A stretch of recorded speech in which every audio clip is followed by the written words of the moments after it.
Okay, so we did put our text in here, our little prompts here and all of that.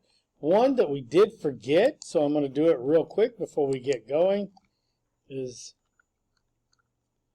I'm going to put in here A, and then I'm going to put enter initials here. So AA really needed to be up here. Okay, so now we've got everything that we need. Okay, so let's look at this. Say, well, this is our block. So what if we come over here and we say, well, let's create a block. Okay, so we're going to create the block, and we're going to call it title block with attributes. Okay, so we can do a pick point, which I like to pick right here. Then I want to select the objects, so I can do this. Boom. Okay, and so I selected my objects, and so then we're going to come over here. If we wanted to do a description, we could put title block with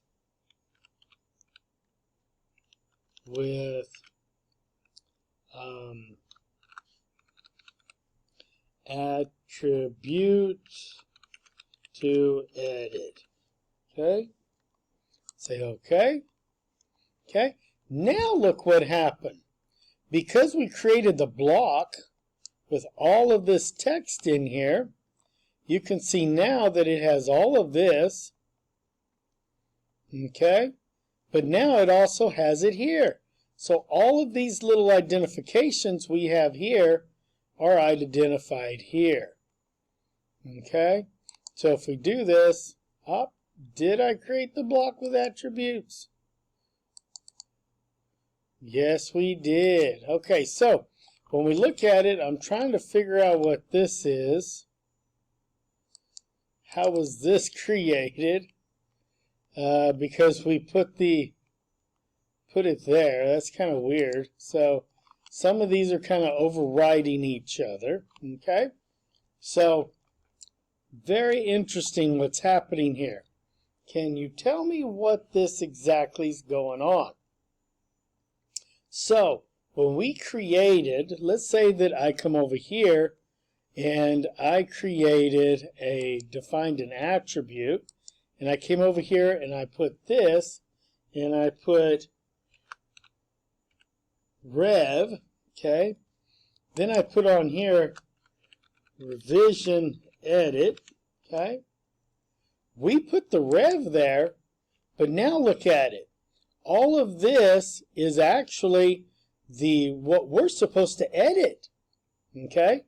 So we come over here and we double click it. And so we can look at it and we can edit the text, we can edit the properties, we can edit the attribute.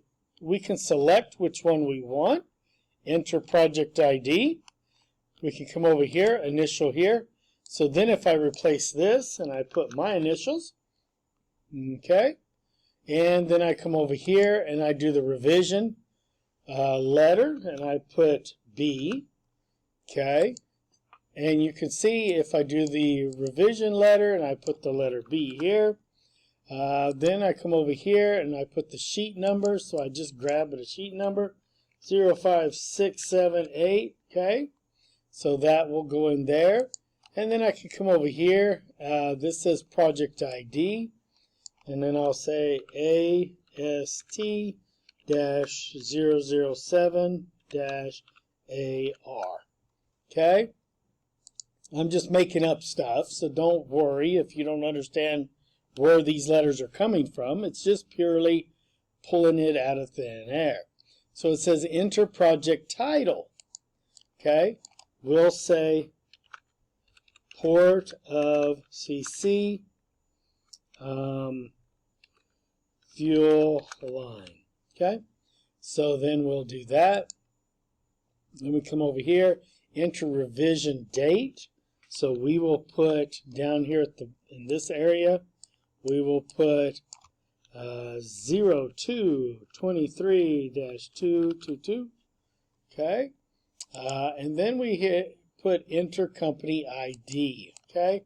Company ID is, we would put Citgo Refining. Okay. So now we know it's all there. So then we do OK. And look what happened. This was just an extra, so we don't look at that. Now they all filled in. Revision B, here's the number, here's the other one, project title, Port of Corpus Christi fuel line, and here is the revision date. Okay, so once we created it and then created a block of it, all of this became one, to where when you click on any part of the title block, you can edit the attribute. See, it says attribute, enhance attribute editor. So this is where you could actually edit this attribute. Okay, so next we're going to put it on as a title block on a drawing sheet.